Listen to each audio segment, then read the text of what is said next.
Ça rassure. Garance, documentariste déterminé, enquête et découvre à partir de faits historiques les fondamentaux de l'assurance. Marseille. Garance, éreinté, rentre à son hôtel. Sur le Vieux-Port, comme partout en France, des dizaines de milliers de manifestants ont défilé contre la réforme des retraites, entre détermination, colère et slogans ironiques. La retraite avant l'arthrite, soit vioque et tais-toi. On n'en veut point de la retraite par points. Make or retreats great again. Mamie, raconte-moi une histoire, je peux pas, faut que j'aille travailler. Garance regarde toutes les pancartes des manifestants. Alors qu'elle entend parler de ce sujet des retraites depuis très longtemps, Garance réalise spontanément que, finalement, elle ne connaît pas du tout ce sujet. Son réflexe habituel, dès qu'il s'agit d'économie et d'assurance, est d'appeler Henri, l'agent général d'assurance, ami de ses parents, qui est toujours de bons conseils. Salut Henri, c'est Garance, comment tu vas? Bien et toi? Est-ce que je te dérange? Non, pas du tout. Par contre, c'est bizarre, j'entends plein de bruit derrière toi. T'es où, là? Ouais, je suis à Marseille. J'ai pas de chance, je suis en plein milieu d'une manif. C'est un peu houleux sur la retraite, là. Ah. Mais pourquoi est-ce qu'il y a autant de manifestations, de combats? J'ai l'impression que c'est sans fin depuis que je suis toute petite. La retraite, c'est toujours un moment difficile. Parce que tout simplement, c'est un moment que tout le monde attend et que, en tout cas, que beaucoup de gens attendent. Parce que c'est un moment de la vie où ils se disent que, ils vont pouvoir enfin se reposer, se consacrer à leurs envies, voyager, s'occuper de leurs petits-enfants, enfin, j'en passe. Mais derrière, il y a la question cruciale, comment on va payer les pensions des retraités? Et quels vont être les montants de ces pensions? Tu sais, aujourd'hui, avec l'allongement de l'espérance de vie, on peut passer quand même 25 ans, voire plus à la retraite. Donc c'est pour ça qu'on parle de financement. Alors là, tu as plusieurs opinions. Tu as ceux qui disent qu'il faut partir à la retraite plus tard. Donc ça veut dire qu'il faut travailler plus longtemps. Il y a d'autres qui se disent il est hors de question d'entendre de travailler plus longtemps, j'ai trop travaillé dans ma vie. Et puis tu as ceux qui préconisent qu'il faut se prendre en charge et épargner sur des contrats de retraite. Dis-moi Henri, est-ce que ces problèmes de retraite ont existé par le passé? Évidemment, la question de la vieillesse est omniprésente. À Rome, il existait déjà, je crois, des dispositifs pour les militaires. Mais si tu veux faire un sujet de documentaire, comme je le pressens, il faut vraiment que tu appelles Cyril Piattecchi. Plus exactement que tu le rappelles parce que tu le connais, il est professeur d'économie à l'université d'Orléans. Lui te parlera mieux que moi de ce qui se passait sous l'Empire romain et puis aussi au Moyen-Âge. Garance hésite à faire de la retraite un sujet de documentaire. Elle a le sentiment que la problématique a été traitée en long, en large et en travers. En tout cas, depuis quelques dizaines d'années. Mais elle ne trouve pas grand-chose sur la retraite à travers les âges et s'interroge. Comment s'occupait-on de nos aînés dans les temps anciens? Tiens, je vais quand même l'appeler. Bonjour Cyril, c'est Garance. Vous savez, la documentariste, je vous dérange pas? Pas du tout. Quel bon vent vous amène aujourd'hui? Ah justement, Cyril, en parlant de vent, je suis à Marseille et ça souffle beaucoup. C'est le vent de la révolte. Il y a plein de manifestations sur le sujet des retraites. Je viens juste d'appeler votre ami Henri, de regarder sur Internet, et je m'aperçois que les questions de retraite occupent une très large place depuis longtemps. J'ai une petite curiosité, et je voulais avoir votre éclairage sur le passé. Parlait-on de retraite dans les temps anciens? Ma chère Garance, sous l'Antiquité, il est très rare que l'incapacité et la retraite soient prises en charge par la collectivité. L'espérance de vie est très faible, entre 25 et 35 ans. Chacun ne doit compter que sur son travail ou la prise en charge familiale, voire de quartier dans des cas très rares en ville. Pour certains, à Rome, il est possible d'être le client d'un riche patricien qui pourvoira, contre service, aux ressources nécessaires pour vivre ou survivre. Dans une BD d'Astérix que j'ai lue quand j'étais petite, il était question d'une récompense de César aux légionnaires qui quittaient l'armée, sous forme de lopin de terre. Est-ce que c'est une invention ou est-ce qu'il y a un peu de vrai? En ce qui concerne le légionnaire romain, sa retraite relève de la prévoyance de l'État. C'est exceptionnel parce que c'est un des très rares salariés dans l'Antiquité. Si le légionnaire survit à un peu plus de 26 ans de service, il pourra bénéficier d'un petit capital épargne plafonné à 250 deniers et des commodas, ce que nous traduirions par complaisance, qui selon les cas prendront la forme d'une prime de démobilisation ou d'une allocation de terre. Bien entendu, tout cela est relatif au grade et au corps dans lequel le légionnaire aura servi. Il existe un second cas qui correspond à une pratique identique dont nous avons trace au Moyen-Âge et qui concerne la retraite des vieux chevaliers du royaume latin de Jérusalem. À 60 ans, ils sont dégagés des obligations militaires tout en restant seigneurs de leur fief et en jouissant de leurs revenus. Mais ça reste limité en ce qui concerne les périodes de l'Antiquité et du Moyen-Âge. Oui, mais la pratique des retraites devait être plus générale que ce que l'on pense aujourd'hui, au moins en ce qui concerne les serviteurs de haut niveau. Il y a un point intéressant à noter, qui a trait au calcul des retraites. Dans l'extraordinaire manuel de mathématiques, écrit en 1200 par le célèbre Leonardo Fibonacci, à qui nous devons la transmission de la notation numérique indo-arabe, que l'on utilise toujours aujourd'hui, c'est un problème de calcul de versement d'une retraite à un vieux général qui va introduire l'idée d'actualisation. L'actualisation consiste à savoir combien je dois épargner aujourd'hui pour avoir tel capital demain. L'actualisation est l'opération inverse de la capitalisation. Elle est connue depuis près de 4000 ans, voire plus, et d'ailleurs, elle est inscrite sur la stèle d'Hammurabi. On utilise ces deux techniques tous les jours en assurance. C'est intéressant, les mathématiques au secours de la retraite. Un grand merci Cyril, c'était super intéressant comme toujours. Au revoir Garance, merci de votre appel, c'est toujours un plaisir. Cette fois-ci, c'est décidé. Cyril l'a indirectement convaincu de continuer à se documenter. Elle découvre, article après article, le foisonnement des points de vue sur ce sujet. Garance repère un économiste, spécialiste de ces questions, Philippe Crevel, directeur du Cercle de l'Épargne. Elle lui envoie un mail. Bonjour Monsieur Crevel, je suis documentariste et je fais un film sur le sujet des retraites avec une approche originale. J'aimerais avoir le plaisir de votre témoignage. Je n'en aurai que pour quelques minutes. Je reste à votre disposition au besoin. Cordialement, Garance. Garance vient de finir de dîner. Au programme, bien sûr, la fameuse bouillabaisse. Elle continue ses recherches sur son téléphone portable. Tiens, la réponse de Philippe Crevel. Ah, super, je peux l'appeler. Allez, go.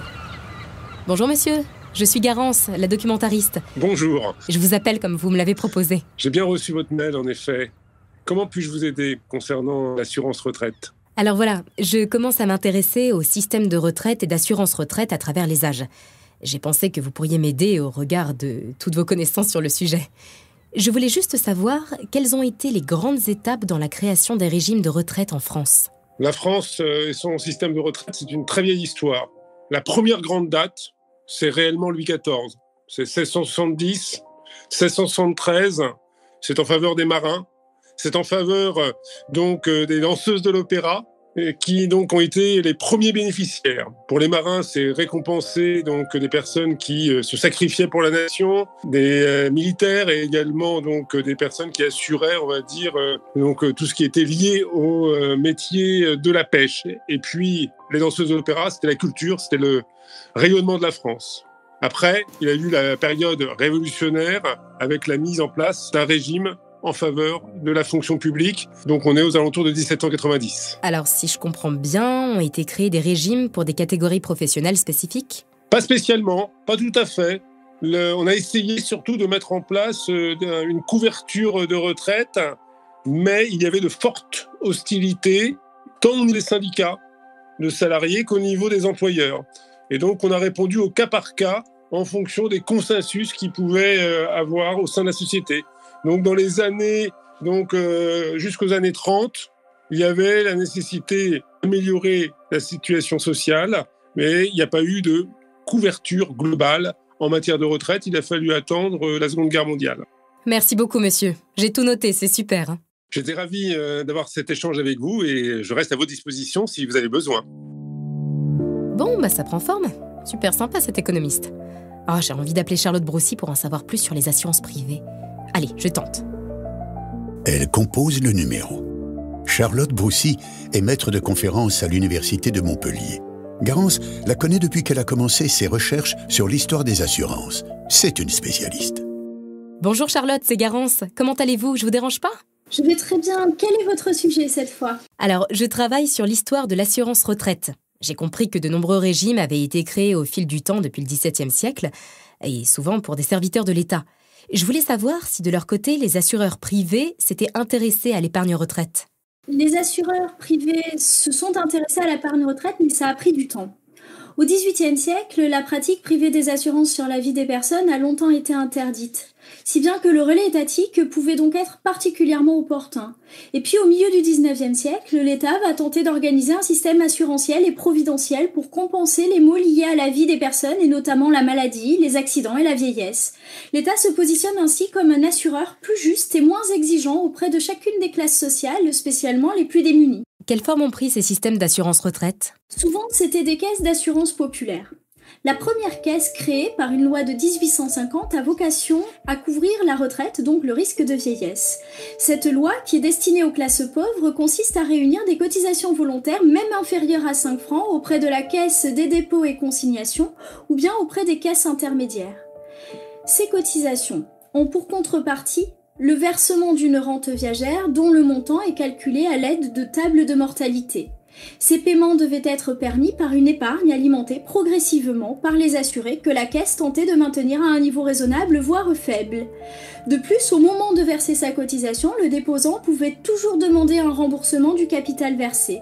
On dit qu'il peut le racheter. Enfin, en cas d'incapacité prématurée au travail, la pension pouvait être récupérée en proportion des versements faits avant cette époque.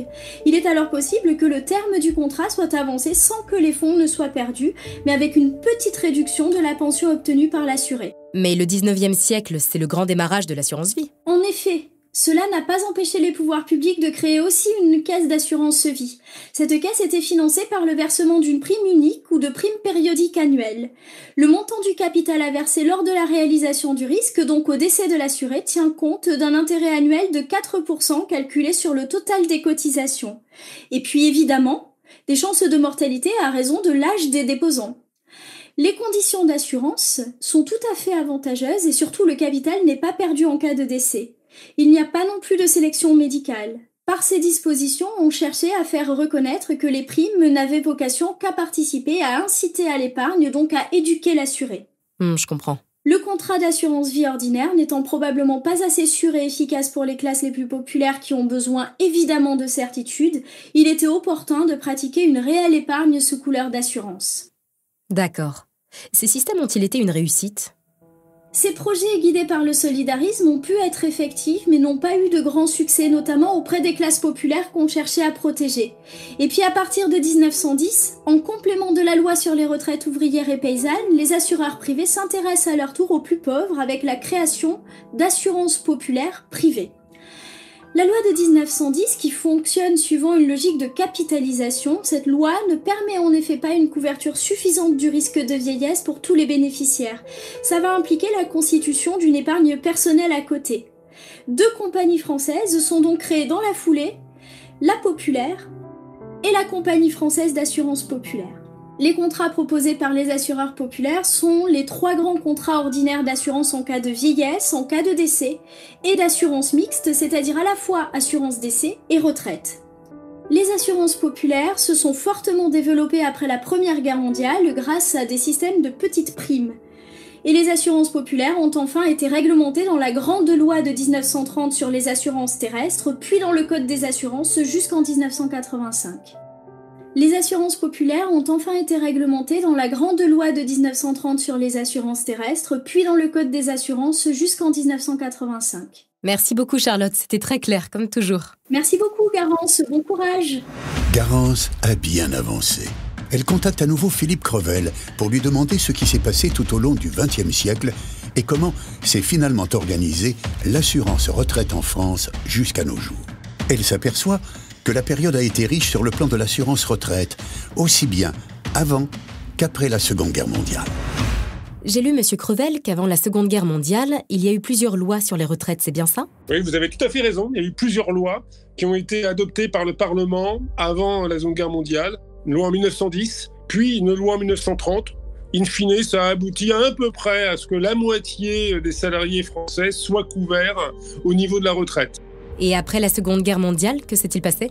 Il y a évidemment la sécurité sociale, les ordonnances de 1944, où on institue un régime général donc pour la retraite, comme pour les autres branches, maladie, prévoyance. Et là, tous les salariés sont couverts par donc un système de sécurité sociale. régime général qui ne le sera pas tout à fait parce qu'on va maintenir les anciens régimes qui avaient été institués donc avant la Seconde Guerre mondiale, qui vont devenir les fameux régimes spéciaux, comme dans l'énergie, comme donc dans les transports.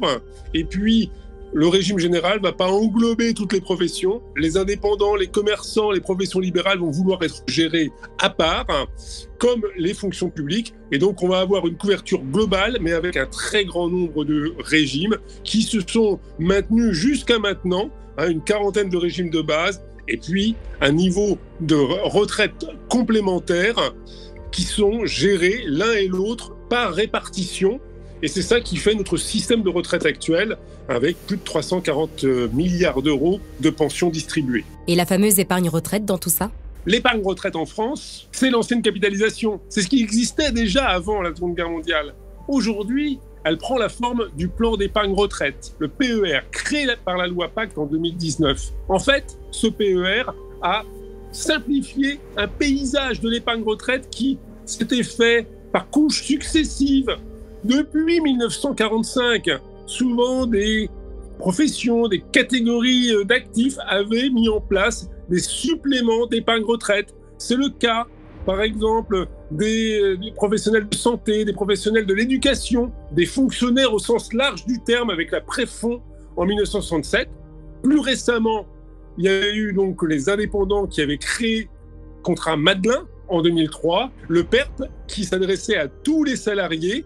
Pour les entreprises qui souhaitaient mettre en place un supplément d'épargne retraite, il y a eu également la création du PERCO, et tous ces produits ont été englobés dans le PER, qui devient le produit quasi universel en matière de retraite. Mais il faut voir que l'épargne retraite représente aujourd'hui 2,3% des revenus des retraités, contre une moyenne au niveau de l'OCDE de 15%. Merci beaucoup, vraiment, c'était super. Vous m'avez permis de comprendre beaucoup de choses. Au revoir. Au revoir, Garance. Garance relit ses notes, regarde à nouveau quelques vidéos et épluche quelques articles. Notre système est fondé sur la solidarité entre générations. Les cotisations des actifs financent la pension des retraités. Il est donc essentiel, pour sa cohésion globale, que les cotisants, à commencer par les plus jeunes, perçoivent clairement les enjeux collectifs et les perspectives pour eux-mêmes. Ouais, mais c'est tellement compliqué. Les jeunes ont du mal à se projeter. Garance récapitule l'histoire des régimes de retraite. Ils ont commencé assez tôt. Ont d'abord été créés pour des serviteurs de l'État, dont les militaires, puis les fonctionnaires, puis pour certaines catégories de travailleurs, avant d'être généralisés. L'histoire des retraites appartient à la grande histoire des conquêtes sociales. Les régimes de retraite en France s'appuient aujourd'hui sur la solidarité avec un système de répartition où ceux qui travaillent cotisent et acquièrent des droits. Mais à côté, il y a l'épargne retraite, celle que l'on se fabrique à titre individuel et qui fonctionne en capitalisation.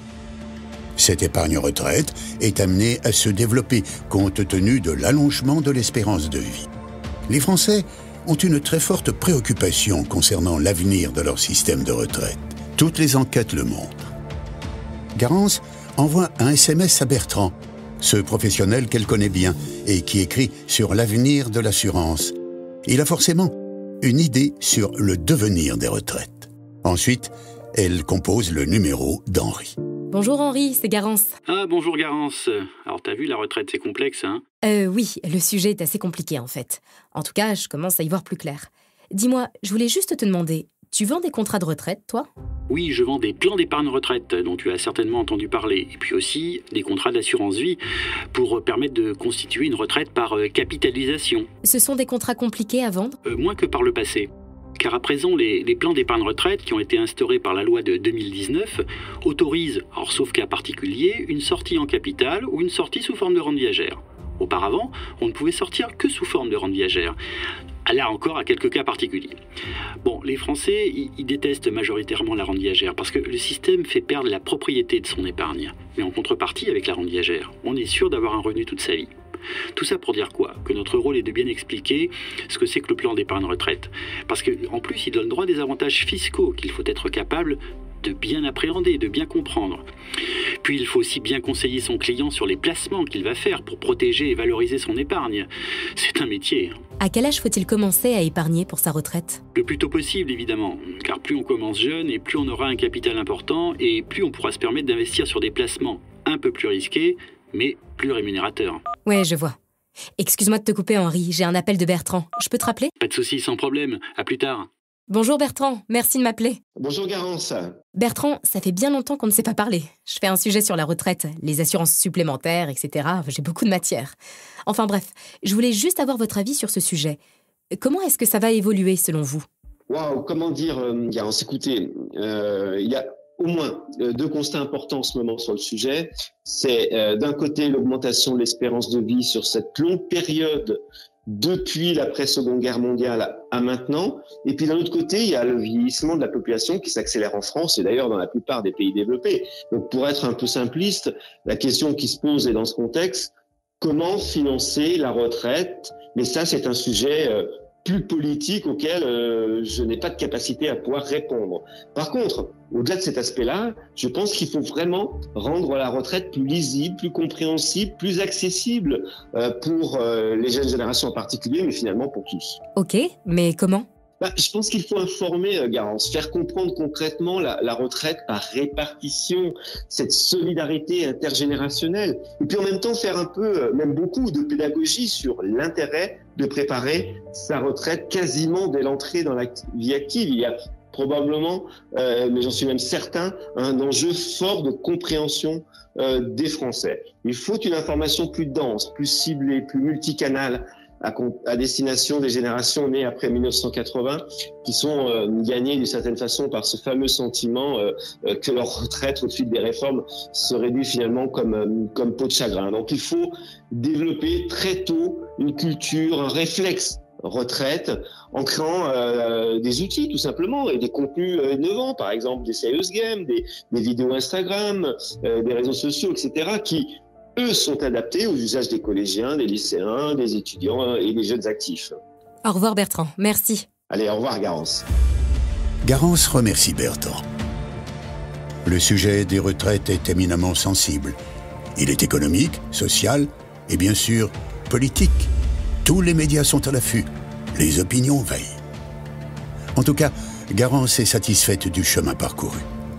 Elle vient de terminer le dernier chapitre de son documentaire. Mais avant de finir, elle hésite. Puis finalement, elle termine sa rédaction par cette phrase de Voltaire. « Une retraite heureuse amène au fond des cœurs l'oubli des malheurs. » Elle se rappelle alors cette phrase d'Henri, cet agent général qui l'a bien conseillé et bien aidé dans ses recherches. Le grand public sous-estime beaucoup le rôle de l'assurance, son utilité sociale. Elle est un acteur majeur de la prospérité des sociétés. L'assurance accompagne depuis des millénaires les transformations multiples de notre monde, la libération de l'homme et la sécurisation de l'aventure entrepreneuriale. Tout ça face aux multiples risques auxquels nous sommes confrontés. Ça assure. Un podcast proposé par l'Assurance en Mouvement et AGA.